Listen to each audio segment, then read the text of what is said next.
പുകമറ കേട്ടിട്ട് ചാടി ഓടി നടപടിയെടുക്കാൻ പറ്റില്ല. ഈ ഒരു പരാമർശം വന്നപ്പോൾ തന്നെ അദ്ദേഹത്തിനോട് സ്ഥാനം ഒഴിയാൻ പറഞ്ഞു. നിങ്ങൾക്കറിയാം, ഈ പാലക്കാട് ജില്ലയിലാണ് നിങ്ങൾ നിൽക്കുന്നത്. പാലക്കാട് ജില്ലയിലാണ് കേൾക്കൂ. അങ്ങനെ അത് അങ്ങനെ ഒരു നിയമം സംവിധാനം ആരെങ്കിലും ഞാൻ ചോദിക്കട്ടെ, ആരെങ്കിലും എന്തെങ്കിലും പറയുന്നത് കേട്ടിട്ട് പിന്നെ രാജിവെക്കാൻ പറ്റുമോ? ഒരു നിയമ ഞാൻ ചോദിക്കട്ടെ, BJPയുടെ ഒരു പിന്നെ അലയൻസ് പാർട്ടി ആയിരുന്നു കർണാടകയിൽ നിന്നുള്ള MP, ഞാൻ പേര് പറയുന്നില്ല, 1000 വീഡിയോ ആണ് ഇറങ്ങിയത്, 100 കണക്കിന് പരാതിയാണ്. MP സ്ഥാനം രാജിവെക്കാണ്ട ഇപ്പോൾ ജയിലിൽ കിടന്നത്. നിങ്ങൾക്കറിയോ? അതൊന്നും അറിയില്ലല്ലേ? ഞാൻ ചോദിക്കണ്ട, പിന്നെ ആര് രാജിച്ചു? കോടതി അയാൾ അയോഗ്യനാക്കിയതാണ്, അല്ലാതെ രാജിവെച്ചിട്ട് അതെ ആയിരുന്നു. എന്നിട്ട് എന്താ ചെയ്ത് രാജിവെച്ചോ? MLA സ്ഥാനം രാജിവെച്ചോ? അദ്ദേഹം എവിടെ രാജിവെച്ചു? അപ്പൊ അതൊന്നും ഞാനത് ഒരു ഉദാഹരണത്തിന് അല്ല, അതിന് പറഞ്ഞ ഉദാഹരണത്തിന് പോലെ അത്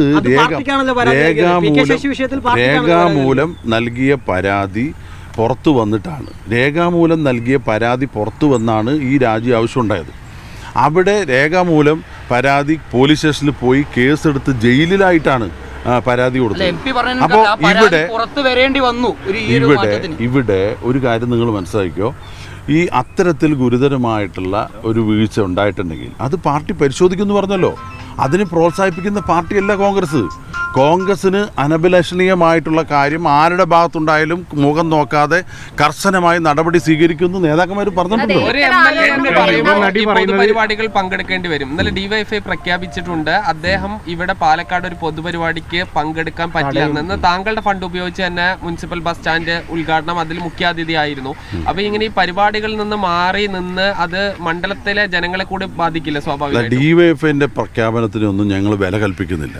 കാരണം കേരളത്തിലെ ജനകീയ മുഖ്യമന്ത്രി ഉമ്മൻചാണ്ടിയെ നിലത്തിറങ്ങാൻ സമ്മതിക്കില്ലെന്ന് പറഞ്ഞ് DYFI പ്രതിരോധിക്കുന്നു പറഞ്ഞ് വലിയ അട്ടഹാസം നടത്തി അദ്ദേഹത്തിന്റെ അക്രമം നടത്തി. ഞാൻ ചോദിക്കട്ടെ, സ്വാഭാവികമായിട്ടും ഇങ്ങനെ ഒരു ആരോപണം വരുമ്പോൾ പൊതുസമൂഹത്തിൽ രാഷ്ട്രീയ പാർട്ടികൾ എതിർപ്പും ശക്തമായ പ്രതിഷേധം വരും. അതിലെന്താ പുതുമയുള്ളത്? ഇതെല്ലാം അങ്ങനെയുണ്ട്. അങ്ങനെയൊന്നും തീരുമാനിച്ചിട്ടില്ലല്ലോ. രാഹുലിനെതിരായിട്ട് നിയമ സംവിധാനത്തിൽ പരാതിയുണ്ടോ? ഏതെങ്കിലും പോലീസ് സ്റ്റേഷനിലുണ്ടോ? ഏതെങ്കിലും FIR ഇട്ടിട്ടുണ്ടോ? എന്തെങ്കിലും ആരോപണം തെളിവായിട്ട്? ഇനി പോകട്ടെ, ഞാൻ ഒരു കാര്യം പറയട്ടെ, ഒരു പരാതി കൊടുത്താൽ അയാൾ പ്രതിയാവുമോ? നിങ്ങളുടെ നിയമ സംവിധാനം അങ്ങനെയാണോ? ഒരു മാധ്യമ പ്രവർത്തകനെതിരായിട്ട് ഒരു പരാതി വന്നു, അയാൾ കേസിൽ പ്രതിയാവും? ഞാൻ ചോദിക്കട്ടെ, കംപ്ലീറ്റ് അതായത് ഒരു പരാതി കൊടുത്താൽ അത് പരിശോധിക്കാൻ ഇവിടെ പോലീസ് സംവിധാനം, നിയമ സംവിധാനമുണ്ട്. ആ പരാതി ശരിയാണോ നോക്കി ചാർജ് ഷീറ്റ് കൊടുക്കണം, കോടതി വരണം.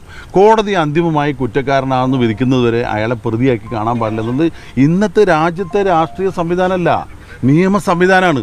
ആ നിയമ സംവിധാനത്തെ എല്ലാ നിലയ്ക്കും അനുകൂലിക്കുന്ന പാർട്ടിയാണ് കോൺഗ്രസ്. അതുകൊണ്ട് അത്തരത്തിൽ അഴിമതിയാണെങ്കിലും ഇതുപോലെ നിയമവിരുദ്ധ പ്രവർത്തനമാണെങ്കിലും ഒരു കാരണവശാലും പ്രോത്സാഹിപ്പിക്കില്ല, അതിന് കൂട്ടുനിൽക്കില്ല. അത് അടിവരയിട്ട് പറയാനാണ്.